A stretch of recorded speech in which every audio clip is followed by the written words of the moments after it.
కరీంనగర్ ప్రత్యేకత మీ అందరికీ తెలుసు. తెలంగాణ రాష్ట్ర సమితి అనే పార్టీకి జన్మనిచ్చిన పురిటిగడ్డ కరీంనగర్.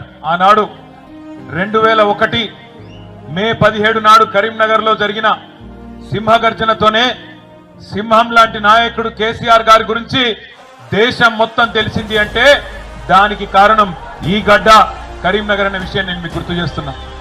జన్మనిచ్చింది కరీంనగర్. 2006లో ఎక్కడున్నది తెలంగాణ అని ఈసడించుకున్న కాంగ్రెస్ వాళ్లకు 2 లక్షల ఓట్లతో సమాధానం చెప్పిన గడ్డ, పునర్జన్మనిచ్చిన గడ్డ కూడా ఇదే కరీంనగర్. తిరిగి అయిపోయింది 2009లో ఎన్నికల్లో ఓటమితో చెల్లా చెదురు అయిపోయింది టీఆర్ఎస్. ఇక తెలంగాణ వాదం ఉండది, తెలంగాణ రాష్ట్రం ఇక మర్చిపోవాలి అనే సందర్భంలో మళ్ళీ ఇదే కరీంనగర్లో ఆనాడు